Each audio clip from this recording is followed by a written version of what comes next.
اللہم صلی علی سیدنا مولانا محمد معدن الجود والکرم وآلہ وصحبہ وبارک وسلم۔ حمد و صلاۃ کے بعد اللہ تعالیٰ اپنے بندوں سے بڑی ہی محبت فرماتا ہے۔ بغیر طلب کے، بغیر دعا کے رزق، مال، اولاد، صحت، عافیت، دوست، احباب، ماں باپ، یہ سب نعمتیں اللہ بغیر طلب کے بندوں کو عطا فرماتا ہے۔ اللہ تبارک و تعالی اپنے بندوں کے حق میں رحمت والے فیصلے کرتا ہے، درگزر والا معاملہ فرماتا ہے۔ جگہ جگہ قرآن مجید میں اللہ تعالیٰ نے اپنے بندوں پر رحمت کرنے کا ذکر فرمایا ہے۔ ان اللہ یغفر الذنوب جمیعا، فرمایا بے شک رب تمہارے سارے ہی گناہ معاف فرما دے گا، تم نا امید نہ ہونا، وہ معاف کر دے گا تمہیں۔ قرآن مجید میں فرمایا ان اللہ بالناس لرؤوف الرحیم، بے شک اللہ اپنے بندوں پر بڑا ہی مہربان اور نہایت ہی رحم کرنے والا، رؤوف اور رحیم ہے، بڑا مہربان ہے، کرم فرماتا ہے۔ اللہ تعالیٰ اپنے بندوں سے بڑا جلد راضی ہو جاتا ہے، وہ اپنے بندوں کو بہت زیادہ مشقت میں نہیں ڈالتا، وہ اپنے بندوں سے اپنی نعمتوں کا بدلہ نہیں چاہتا، بہت سخت مشقت والی عبادتیں نعمتوں کے بدلے نہیں چاہتا، وہ بڑی جلدی رحم فرماتا ہے۔ ماں پیار کرتی ہے اپنے بچے سے، لیکن وہ ناراض بھی ہو جاتی ہے بعض چیزوں پہ، بعض معاملات اس کا دل بھی دکھاتے ہیں، بعض جگہ وہ رو کے یہ بھی کہتی ہے کہ تو نے میری محبت کا کوئی نتیجہ نہیں مجھے دیا، میری ساری کمائی تو نے ضائع کر دی۔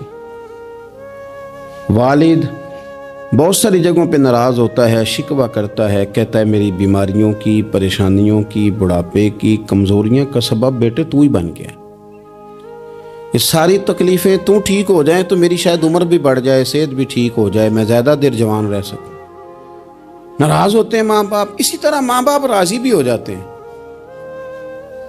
وہ بڑی جلدی راضی ہو جاتے ہیں۔ میں اکثر کہتا ہوں کہ والد کو راضی کرنے میں 5-7 منٹ لگ جاتے ہیں، اماں تو 1.5-2 منٹ میں راضی ہو جاتی ہے۔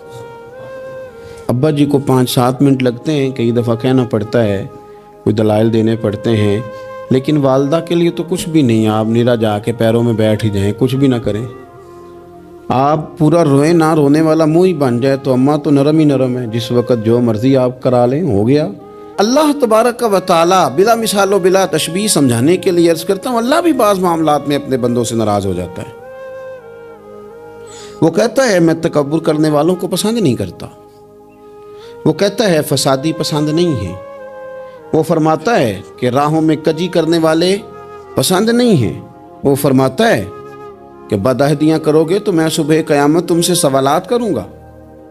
اللہ تبارک و تعالیٰ بہت ساری چیزوں کو ناپسند کرتا ہے، ناراض ہو جاتا ہے، بلکہ نبی پاک صلی اللہ تعالیٰ علیہ وسلم نے فرمایا تم بات کرتے کرتے کوئی ایسا جملہ بول دیتے ہو کہ رب اتنا ناراض ہوتا ہے کہ تمہیں پتہ بھی نہیں ہوتا، تمہارے لیے جہنم کا فیصلہ کر دیتا ہے۔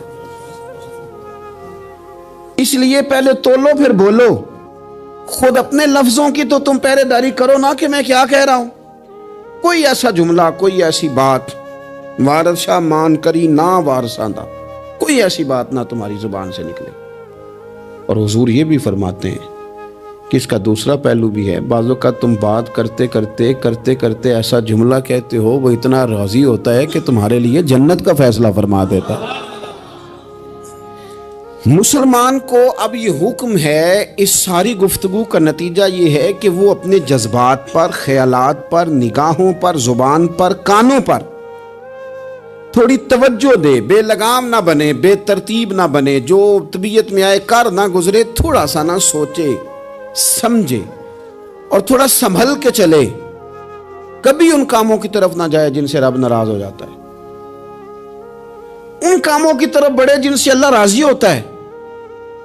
میرے نبی پاک صلی اللہ تعالیٰ علیہ وآلہ وسلم نے ارشاد فرمایا، بعض احادیث میں لفظ یہ ہیں کہ اللہ اپنے بندوں کو دیکھ کے مسکراتا ہے جو اس کی شان کے لائق ہے۔ جس ترتیب سے ہم مسکراتے ہیں، جس ترتیب سے ہم روتے ہیں، جس ترتیب سے ہم کسی بات کا اظہار تشکر کرتے ہیں، خدا ان باتوں سے پاک ہے۔ اب بہت ساری حدیثوں میں آیا کہ وہ مسکراتا ہے، تو کیا مطلب ہے مسکرانے کا؟ تو علماء تفسیر نے لکھا ہے مسکرانے کا مطلب یہ ہے کہ وہ بڑا ہی راضی ہوتا ہے اپنے بندے سے، بڑا راضی ہوتا ہے، یہ مطلب ہے۔ ایک تو مسکرانے کا مطلب یہ کہ وہ بڑا راضی ہو گیا، بڑا راضی ہو گیا، وہ مسکرا دیا اپنے بندے پہ۔ اور ایک اس کا معنی خود نبی پاک صلی اللہ تعالیٰ علیہ وسلم نے بیان فرمایا۔ مسند امام احمد بن حنبل میں حدیث ہے، حضور سید عالم علیہ السلام سے صحابہ نے پوچھا یا رسول اللہ شہید تو بڑے لوگ ہوتے ہیں، شہیدوں میں افضل کون ہے؟ تو اللہ کے حبیب علیہ السلام فرمانے لگے وہ والا بندہ جو ڈٹ گیا تھا کافروں کے مقابلے میں، وہ ہلا نہیں، پوری طرح ڈٹ کے جو لڑا وہ شہداء میں افضل ہے۔ حضور فرماتے ہیں وہ جنت کے بالا خانوں میں سیر کرے گا اور رب اسے دیکھ کے مسکرائے گا، رب اسے دیکھ کے مسکرائے گا، اللہ تعالیٰ مسکراتا ہے اسے دیکھ کے۔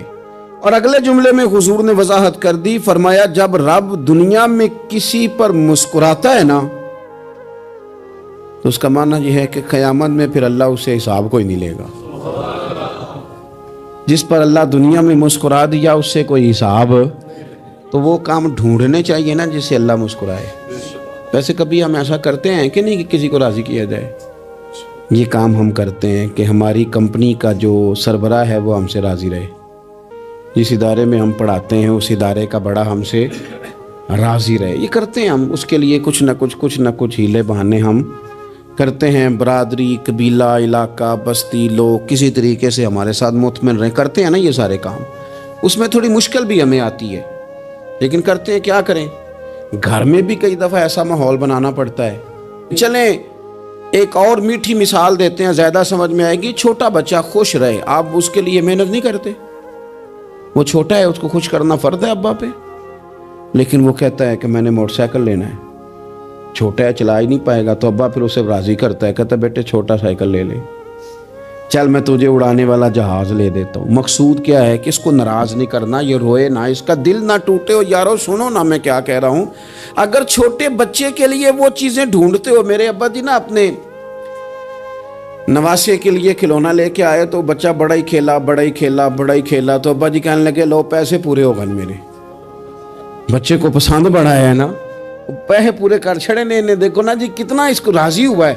تو انسان کیا کرتا ہے کہ کوشش کرتا ہے، چھوٹا بچہ بھی ناراض نہ ہو تو وہ چیزیں وہ ڈھونڈتا ہے کہ اس کو کیا پسند ہے، چاکلیٹ لے جاؤں، فلاں چیز لے جاؤں، آئس کریم لے جاؤں۔ تو ایک بچے کے لیے، گھر کے لیے، سربراہ کے لیے اتنی محنت کرتے ہو تو وہ کام بھی ہمیں ڈھونڈ کے تلاش کرنے چاہیے نا جس سے رب راضی ہوتا ہے، اللہ راضی ہوتا ہے۔ بتاؤں وہ کون کون سے کام ہیں؟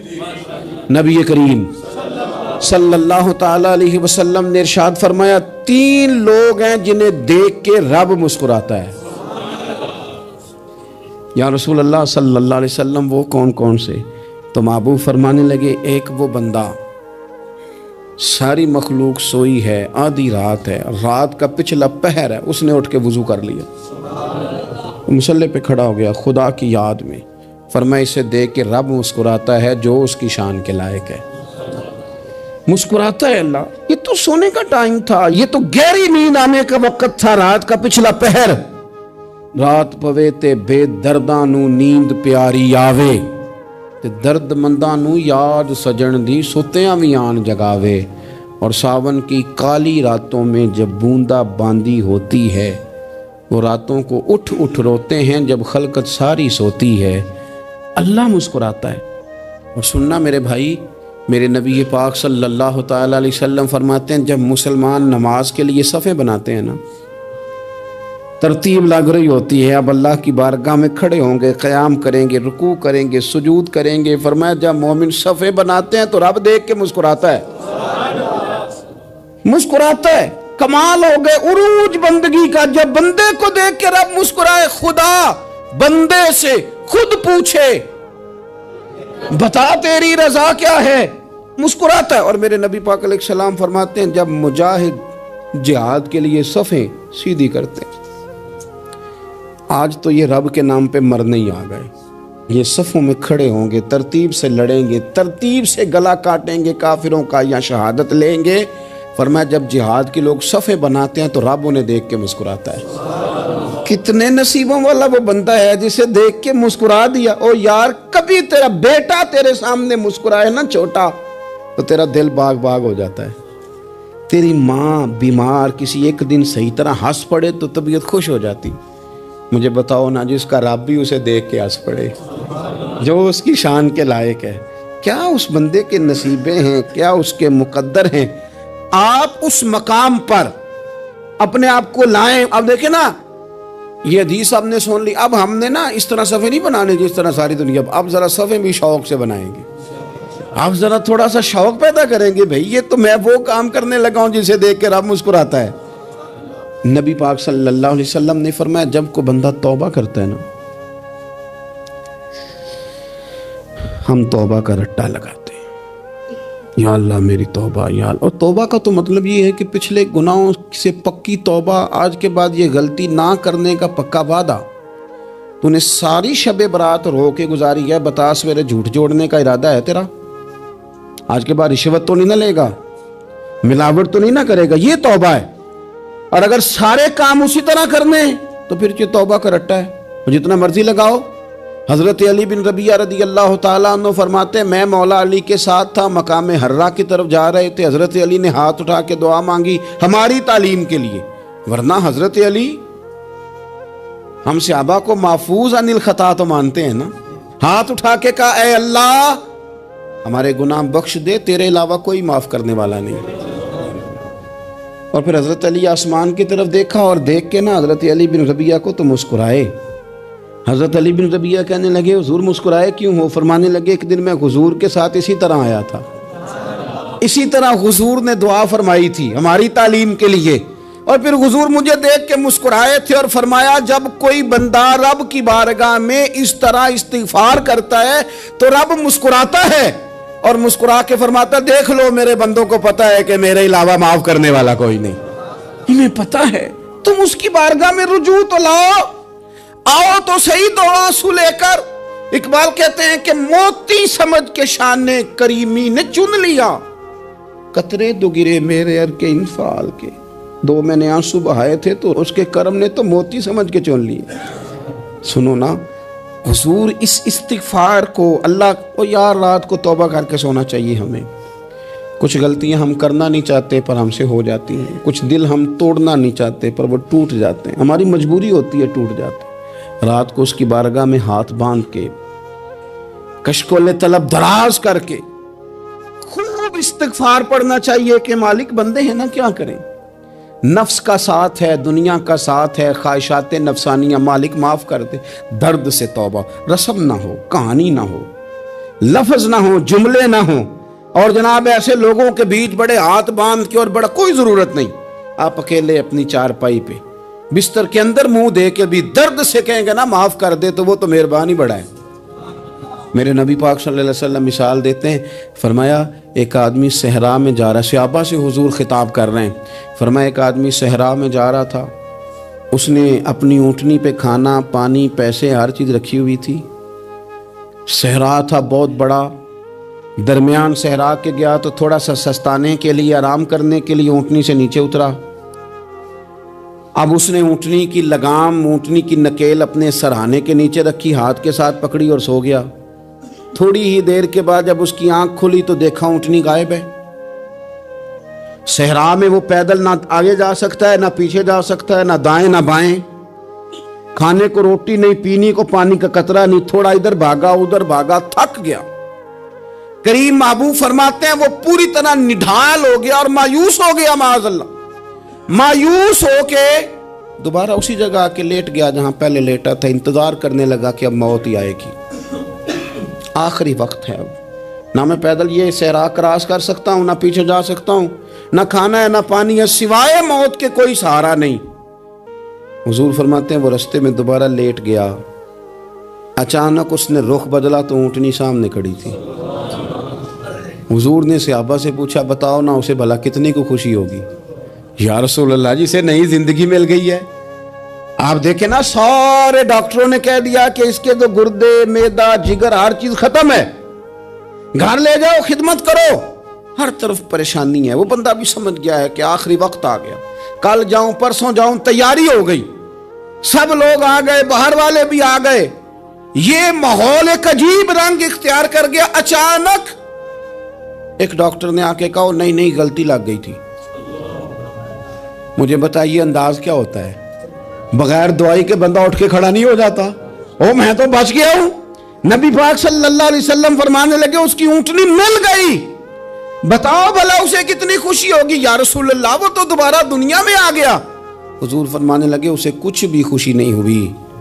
جب کوئی رب کا گناہگار بندہ آ کے توبہ کرتا ہے, رب کو اس سے کئی گنا زیادہ خوشی ہوتی ہے. میرا بندہ آ گیا ہے, میرا بندہ آ گیا ہے, میرے گھر آ گیا. اس نے آنسو بہائے ہیں. اس نے کہا اللہ میں تیرا ہی ہوں, تیرا ہی رزق کھاتا ہوں, تیری ہی زمین پہ رہتا ہوں, تیرے نام سے میری سانسیں چلتی ہیں. وہ آ گیا. فرمایا اس اونٹنی والے سے زیادہ رب کو خوشی ہوتی ہے جب گناہگار آ کے توبہ کرتے. گناہگاروں کے آنسو اس کی بارگاہ میں بڑے مقبول ہیں, لیکن ہم رسم ادا کرتے ہیں, توبہ نہیں کرتے. ہم اپنے آپ کے ساتھ دھوکہ کرتے ہیں, جھوٹ بولتے ہیں. ہم بندہ کوئی ناراض ہو جائے تو ہمیں کو نہیں نیند آتی, اس کے گھر چلے جاتے ہیں. ہم اپنے سارے رشتوں کو, تعلقات کو مینٹین کر کے رکھنے کے عادی ہیں. ہمیں پتہ ہے کہ وہاں میں نہیں جا سکا تو بیٹا بھیجتا ہوں, فلاں شادی پہ میں نہیں جا سکا تو بھتیجا بھیجتا ہوں, بھائی بھیجتا ہوں. ہر تعلق کا ہم نے خیال رکھا کوئی روٹھ نہ جائے. لیکن کمال ہے نا, یہ نہیں سوچا کہ اگر رب روٹھ گیا تو, جب وہ روٹھ جائے نا تو سارے رشتے بھی بندے کے پاس موجود ہوں تو کوئی کارآمد نہیں ہوتا. پھر کروڑوں روپیہ جیب میں ہوں تو ڈاکٹروں کی دوائیاں اثر نہیں کرتی. وہ روٹھ جائے تو پھر انسان اس طرح سے پھسلتا ہے کہ بڑے بڑے اس کے پاس دروازے ہوتے ہیں پر کسی جگہ اس کا ہاتھ نہیں لگتا. خدا را خیال کریں, دنیا روٹتی ہے تو روٹھ جائے, رب رسول ناراض نہ ہونے پائے, اس کا خیال کریں. حضور فرماتے ہیں وہ مسکراتا ہے, اسے خوشی ہوتی ہے جب کوئی اس کا بندہ اس کی طرف رجوع کرتا ہے. میرے عزیزو, رسول پاک صلی اللہ تعالی علیہ وسلم نے ان لوگوں کے تذکرے کیے جنہیں دیکھ کے رب مسکراتا ہے. ہم نا گناہگاروں پر بھی فتویٰ دینے میں جلدی کرتے ہیں اور نیکی پر بشارت دینے میں بھی جلدی کرتے ہیں, حالانکہ یہ ہماری ذمہ داری نہیں. پتہ نہیں اللہ تعالیٰ کس کو کب توفیق توبہ دے کے اپنے قریب کر لے, لیکن بڑی جلدی ہے, بڑی جلدی فتویٰ دینے میں. اور یہ فتویٰ صرف مفتیوں کا نہیں رہ گیا, یہ میری طرح کے, آپ کی طرح کے ڈھیروں لوگ ہیں جنہوں نے جیب میں فتوے ڈالے ہوئے. بھئی آپ نے کیوں ذمہ داری لے لی ہے جنت میں داخل کرنے کی اور نکالنے کی؟ یہ تو میرے رب کریم کا کرم ہے, وہ جس کو چاہے جب چاہے جتنا چاہے عطا کرے. لیکن کچھ لوگ نا بڑے پکے ہو گئے ہیں کہ شاید جو میں سوچ رہا ہوں وہی درست ہے. کبھی کبھی کچھ چیزیں عجیب بھی ہوتی ہیں, لہذا خدا کی رحمت پر بھروسہ کر کے بات کرنی چاہیے. اپنی مرضی کے فتوے نہیں داغنے چاہیے. وہ دیکھو جی فلانا بندہ یوں کر رہا ہے, آپ کو پتہ ہی نہیں پوری بات کا, آپ کو علم ہی نہیں پوری بات کا. حضرت بہاءاللہ نقشبند بخاری رحمت اللہ علیہ فرماتے ہیں میں حج کرنے گیا تو وہاں میں نے ایک آدمی کو کروڑوں کا کاروبار کرتے دیکھا تو میرے دل میں خیال ہے یہاں بھی اللہ اللہ کرنی چاہیے تھی, دنیا داری کر رہا ہے. لیکن فرماتے ہیں حج سے فارغ ہوئے تو میں نے دیکھا وہی بندہ سارا کچھ رب کی بارگاہ میں خیرات کر رہا ہے اور سینکڑوں غریب حاجی ہیں جن کو پورے خرچے دے رہا ہے. تو میں نے وہیں اپنی سوچ سے توبہ کی کہ میں کہاں تھا.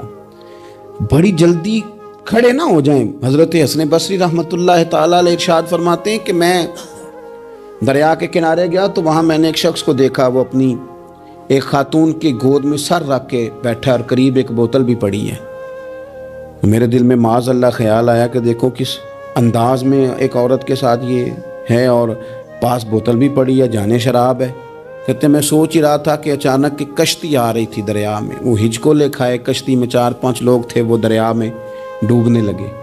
وہ آدمی تیزی سے اٹھا, دریا میں چھلانگ لگائی, پہلے ایک کو نکالا, پھر دوسرا نکالا, پھر تیسرا نکالا. ایک بندہ رہ گیا, کہنے لگا حضور مجھے تو آپ نے گناہگار سمجھا ہے, میں تو بڑے غلط انداز میں یہاں بیٹھا ہوں, آپ نے جو سوچا چلیں گے چوتھا بندہ آپ نکالنا ہے. کرے نا یہ کام, بڑے بھولے بھالے بڑے اللہ والے, ریاض آپ کو بس ہم ہی جانتے ہیں. اتنی جلدی فتویٰ. حضرت حسن بصری فرماتے ہیں میں پشیمان ہوا میں نے کہا مجھے تیرنا نہیں آتا، تو دیر نہ کر، چوتھا ڈوب نہ جائے۔ کرتے اس نے چھلانگ لگائی، چوتھا بھی نکال لایا اور کہنے لگا حضرت آپ نے جلدی کی سوچنے میں، یہ بی بی میری ماں ہے اور یہ سرکے کی بوتل ہے۔ ہم ماں بیٹے کا یہ مشغلہ ہے کہ یہ وہ جگہ ہے جہاں آ کے لوگ مسافر اترتے ہیں، اور یہاں سے کسی کا گھر 100 میل ہے، کسی کا 200 میل ہے۔ ہم صبح سرکہ، کھجوریں، روٹیاں لے کے یہاں آتے ہیں، مسافروں کی نوکری کرتے ہیں، کوئی پریشان ہو تو مدد کرتے ہیں۔ حضرت خواجہ حسن بصری فرماتے ہیں میں نے معافی مانگی، ان سے بھی مانگی، رب سے بھی مانگی۔ انہوں نے مانگ لی نا بزرگ تھے، پر ہم کو نہیں تیار مانگنے کو۔ ہم ہر وقت بدگمانیاں، وہ فلانا فلانے جرم کرتا تھا، میں اسے اب کیسے نیک مان لوں؟ بھئی اب وہ نمازی ہے، خدا کے گھر آتا جاتا ہے، اب اللہ کی بارگاہ میں حاضر ہوتا ہے۔ جب رب نے معاف کر دیا تو بھی سوچ بدل جا۔ سنیں حضور کیا فرماتے ہیں۔ نبی پاک صاحب اللہ صلی اللہ تعالی علیہ وسلم فرماتے ہیں، مسند امام احمد بن حنبل دیکھیے، فرمایا رب اس وقت بڑا ہی مسکرائے گا جب قاتل بھی جنت میں جائے گا، مقتول بھی جنت میں جائے گا۔ یا رسول اللہ مقتول تو گیا، یہ قاتل کیسے چلا گیا؟ حضور فرماتے ہیں جائے گا، اور جائے گا اور رب مسکرائے گا، جو اس کی شان کے لائق ہے۔ یا رسول اللہ کس طرح؟ تو نبی پاک صلی اللہ علیہ وسلم فرمانے لگے اس نے ایک مومن کو قتل کیا تھا، وہ شہید ہو کے جنت میں چلا گیا، اب اللہ نے بعد میں اسے توبہ کی توفیق دے دی۔ پہلے اس نے کلمہ پڑھا، پھر یہ میدان میں اترا، کافروں سے لڑا، یہ شہید ہوا، رب نے اسے بھی جنت دے دی۔ قاتل بھی جنت میں، مقتول بھی جنت میں، اور بات اتنی انوکھی ہے کہ رب دیکھ کے مسکرا رہا ہے، جو اس کی شان کے لائق ہے۔ ہم جلدی میں ہیں، ہم انتظار نہیں کر رہے کہ شاید توبہ کر جائے، ہم انتظار نہیں کر رہے، لیکن میرے عزیز اتنی جلدی نہ کریں۔ سوچوں کا صاف ہونا، ذہنوں کا پاک ہونا، اور لوگوں کے بارے میں گمان کا اچھا ہونا۔ آپ کسی نفسیات کے ڈاکٹر کے پاس چلے جائیں، اسے کہیں ٹینشن بڑی ہے، میں ان کے مضامین پڑھتا رہتا ہوں، وہ سب سے پہلا سبق آپ کو یہ پڑھائیں گے کہ اچھا سوچا کریں۔ اچھا سوچنے سے بندہ تندرست رہتا ہے۔ کس سے بندہ تندرست رہتا ہے؟ ہیں جی واقعی، یعنی اس والے پڑوسی کے بارے میں بھی اچھا سوچنا ہے، گھر میں اس والے کے بارے میں بھی، چھوٹے بھائی کے بارے میں بھی اچھا سوچنا ہے، اور بڑے کے بارے میں بھی اچھا ہی سوچنا ہے۔ یعنی اپنی برادری قبیلے کے بارے میں بھی اچھا سوچیں، جو قبیلے کا نہیں اس کے بارے میں بھی چلیں تھوڑا سا اچھا سوچ لیں۔ اپنے بارے میں تو اچھا سوچا ہے بڑا، میں کہتا ہوں کہ ہم اپنی غلطیوں سمیت اپنے آپ سے بڑا پیار کرتے ہیں، اور دوسرے کی ایک غلطی نظر آ جائے تو ہمیں گھن آنے لگ جاتی ہے۔ آپ جلدی نہ کریں، مالک نے موقع دیا ہے بندوں کو، نہ وہ کسی کا رزق چھین رہا ہے، نہ سانسیں چھین رہا ہے، وہ اپنی زمین پہ چلنے بھی دے رہا ہے، رہنے بھی دے رہا ہے۔ تو جب اس نے موقع دیا ہے آپ بھی تھوڑا موقع دیں، اللہ بڑا کریم ہے، دروازے کھولے گا، اس کے بندے اس کی بارگاہ تک پہنچیں گے۔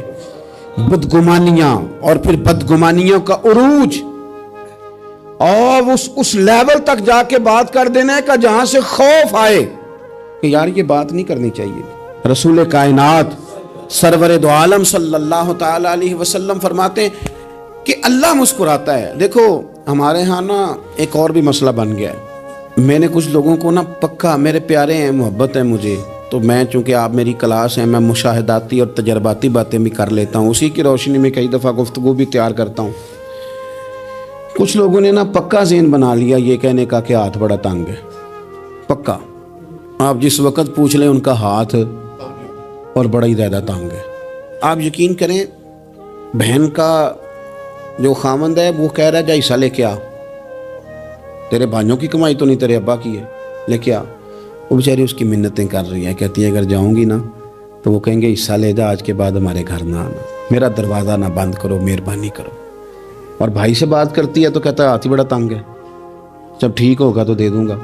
نہ کریں یہ ظلم، ہمارے اپنے تڑپتے رہتے ہیں اور ہماری دولتیں اندر پڑی رہتی ہیں، ہمارے اپنے چھوٹی چھوٹی ضروریات کے لیے پریشان ہوتے ہیں، لیکن ہم بڑے بڑے بہانے ہیں ہمارے پاس، کہتے ہیں یہ نکمہ ہے، یہ نکھٹو ہے، یہ کام نہیں کرتا، اس میں فلانا ہے، بے فلانا ہے، بلے میں نے نہیں ساتھ چلنا۔ اظہار جب آپ کے اندر پیدا ہوتا ہے نا، اظہار جب کسی کے لیے آپ حساس ہوتے ہیں تو آپ کو بھی سرور حاصل ہوتا ہے۔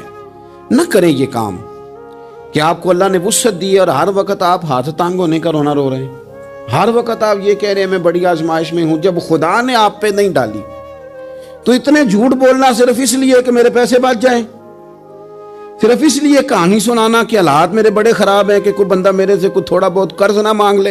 سنو، نبی پاک صلی اللہ علیہ وسلم کے پاس مہمان آ گیا، بخاری مسلم ہے، حضور نے ازواج مطہرات کے گھروں میں پیغام بھیجا، کچھ چیز ہے ضیافت کے لیے؟ یا رسول اللہ کچھ بھی نہیں، یہ دو جہاں کے شاہ ہیں اور پاس کچھ رکھتے نہیں، دو جہاں کی نعمتیں ہیں ان کے خالی ہاتھ میں۔ یا رسول اللہ کوئی چیز بھی نہیں۔ حضور نے صحابہ کے مجمع پہ نظر ڈالی، یا رسول اللہ صلی اللہ علیہ وسلم حکم ہو، تو حضور فرمانے لگے تم میں سے کوئی بندہ ہے جو اسے گھر لے جائے روٹی کھلائے؟ ایک صحابی اٹھے فوراً، حضور میں لے کے جاتا ہوں کھانا کھلاتا ہوں۔ فرماتے ہیں میرے گھر میں صرف بچوں کا کھانا تھا، یہ نہیں کہ فریزر بھرا ہوا ہے نعمتوں سے، صرف بچوں کا کھانا، یہ نہیں کہ کسی کو دیکھ کے اپنی ہنڈیا پہ برتن دے لیا، صرف بچوں کا کھانا۔ کہتے ہیں گھر گیا، بیوی سے کہا کیا کیفیت ہے؟ کہنے لگی بچوں کی روٹی ہے۔ میں نے کہا بچے سلا دے، صبح ناشتہ کر لیں گے۔ تو کہنے لگی آپ کیا کھائیں گے؟ تو میں نے کہا نہ میں کھاؤں گا نہ تو کھائے گی، مہمان جو نبی پاک کا ہے۔ کہا اچھا، اب ذرا تجویز دیکھو میاں بیوی کی سوجھی آپس میں۔ کہتے ہیں کھانا لگا دینا، کیونکہ ایک آدھ بندے کا کھانا ہے۔ اپنی غربتوں کا ہر جگہ اظہار کرنا، رونا رونا، یہ دیکھو غربت کیسے چھپائی جا رہی۔ اس کو کہا نہیں کہ چل تو تھوڑا رحم کھا، تو آیا ہے تو تھوڑا رحم کھا، یہ نہیں کہا اٹھ کے نا تو کھانا رکھنا اور اٹھ کے نا چراغ ٹھیک کرنے کے بہانے بجھا دینا۔ ہم دنیا والوں کے سامنے کیوں اپنے دکھ بیان کریں؟ ہم جو کہیں گے رب رسول کی بارگاہ میں کہیں گے۔ تو نا چراغ ٹھیک کرنے کے بہانے، اہلیہ اٹھی، کھانا دینے کے بعد چراغ ٹھیک کرنے کے بہانے بجھا دیا۔ خامد بھی ہاتھ چلاتے رہے، بیوی کبھی برتن رکھتی کبھی اٹھاتی، پتہ چلے کہ کھانا کھا رہے ہیں، کھانا کھایا جا رہا ہے۔ کہتے ہیں مہمان پیٹ بھر کے کھانا کھا گیا۔ یہ کام ہوا رات کے اندھیرے میں، اس وقت ہوا جب چراغ بھی بند تھا، اس وقت ہوا جب کوئی دیکھنے والا نہیں تھا، کسی پڑوسی کو بھی خبر نہیں تھی۔ فرماتے ہیں صبح کے اجالے میں اس مہمان کو لے کے مسجد نبوی میں نے قدم رکھا تو نبی کریم نے فرمایا رات جو تم نے کام کیا ہے نا اسے دیکھ کے میرا رب بڑا مسکرایا ہے، اللہ بڑا مسکرایا ہے۔ اللہ تر دامنی پہ شیخ ہماری نہ جائیے، ہم دامن نچوڑ دیں تو فرشتے وضو کریں۔ یہ شان ہے صحابہ کی۔ نبی کریم علیہ السلام نے فرمایا رب رات مسکرایا تیرا یہ انداز دیکھ کے، اور اس نے قرآن نازل کیا وَيُؤْثِرُونَ عَلَىٰ أَنفُسِهِمْ وَلَوْ كَانَ بِهِمْ خَصَاصَةٌ۔ کچھ لوگ وہ ہیں جنہیں بڑی بھی ضرورت ہو تو دوسروں پر اثار کر دیتے ہیں، قربانی دے دیتے ہیں۔ رب مسکرایا ہے، اندر پیسے رکھے ہوئے ہیں، اندر پیسے رکھے ہوئے ہیں، اور بہن آ کے منت کر رہی ہے کہ بھائی حالات بڑے خراب ہیں، تھوڑی سی مہربانی کر۔ تو کہتے ہیں بہن پردہ یہ بس، کیسے بتاؤں تجھے حالات، مجھے کیا بتاؤں کام کتنی مشکل سے چلتا ہے، یہ پردہ یہ بس۔ بہرحال اگر تو نے کہا ہے نا 50,000 تو میں زیادہ نہیں کو 20 کو دے دوں گا تجھے، وہ بھی خاصی نیکی کر کے، وہ بھی بتا سکھا کے۔ رات اماں پہ علیحدہ سے احسان چڑھاؤں گا، ابا پہ علیحدہ سے چڑھاؤں گا کہ تمہاری بیٹی کے ساتھ تعاون کر رہا ہوں، سارے علاقے کو ویسے ہی بتاؤں گا۔ اور وہ غریبنی بیچاری 20,000 لے کے گھر گئی ہے، پھر سفارشیں کر رہی ہے کہ مہربانی کرو۔ میں نے ایسے بھی دیکھے ہیں جو پہلے بیوی کو پکڑاتے ہیں تو دے، اس لیے کہ پھر وزیر اعظم تو ڈنڈا نکال لے گا تو بڑا مشکل ہو جائے گا پھر گھر میں رہنا، لہذا وہ یہ تو آگے لگ۔ یہ کیا لہجہ ہے آپ کا؟ یہ تو کسی کو بھی دیں تو چھپا کے دینے کا حکم ہے، کسی کو بھی دیں تو ہمیں حکم یہ ہے کہ سیدھے ہاتھ سے دینا ہے، الٹے کو خبر۔ اور یہ جو بالکل ہی اپنے ہیں ان پر تو پردہ پوشی آپ کے لیے ویسے ہی ضرورت تھی۔ میرے عزیز، رب مسکراتا ہے۔ میرے نبی پاک علیہ السلام نے یہ اعمال ہمیں بتائے جن پر اللہ مسکراتا ہے، خوش ہوتا ہے۔ اور بعض لوگوں کو حضور نے نامینیٹ کیا۔ حضرت سعد بن معاذ رضی اللہ تعالیٰ عنہ عظیم صحابی تھے، یہ وہ خوبصورت صحابیاں جن کے جنازے کو کندھا میرے نبی پاک نے عطا فرمایا، حضور نے کندھا عطا فرمایا۔ کمال ہو گئی، نرخ بازار محبت کا انوکھا ہی ہو گیا، خود خریداروں میں شامل آ کے مولا ہو گیا۔ حضور نے کندھا دیا۔ حضرت سعد بن معاذ رضی اللہ تعالیٰ عنہ کا جب جنازہ اٹھا، ان کی والدہ رو پڑی، بڑے درد سے روئی، ماں تھی نا، ان کی آواز جب حضور تک گئی تو نبی پاک نے فرمایا آنسوؤں کو روک لے، آواز کو کم کر لے، تیرے بیٹے کی تو جب روح پرواز ہوئی ہے تو رب مسکرایا ہے۔ جس کے آنے پہ رب راضی ہو مسکرا دے جو اس کی شان کے لائق ہے۔ یہ تو وہ لوگ ہیں کہ جن کے جانے پر نا رب، وہ کسی نے کہا تھا کہ میرے مرنے پہ ہر سو شور مچ جائے گا، دیکھو گے میرے مرنے پہ ہر سو شور تمہیں پتہ چل جائے گا جب ہم جائیں گے، میرے مرنے پہ ہر سو شور مچ جائے گا دیکھو گے، اور کہنے الوداع سرکار خود تشریف لائیں گے۔ اور درویش کہنے لگے بعد مرندے مکھڑا میرا ہو جاوے جے تازہ، پھر سمجھ لینا محبوب میرے نے آن پڑے ہے جنازہ، اور عاشق کا جنازہ ہے ذرا دھوم سے نکلے اور محبوب کی گلیوں سے ذرا گھوم کے نکلے۔ فرمایا کہ ان کے تو جانے پہ رب کریم، اور حضور نے ایک دعا بھی دی۔ حضرت ابو طلحہ، حضرت طلحہ رضی اللہ تعالیٰ عنہ صحابی تھے، ان کا وصال ہو گیا تو حضور نے دعا بھی دی۔ فرمایا یا اللہ جب میرا طلحہ آئے نا تو اس سے مسکرا کے بات کرنا، یہ تجھ سے مسکرا کے بات کرے جو تیری شان کے لائق ہے۔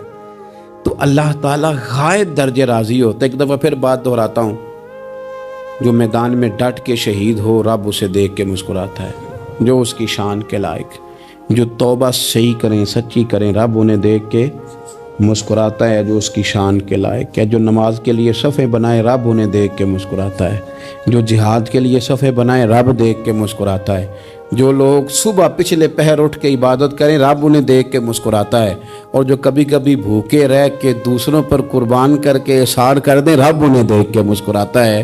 بہت بڑی فضیلت ہے۔ اللہ ان سارے کاموں میں سے کسی ایک کام پہ ہمیں بھی لگا دے تاکہ یہ بڑی فضیلت اللہ تعالی ہم گناہگاروں کے حصے میں بھی فرما دے۔ آخر دعوانا ان الحمدللہ رب العالمین۔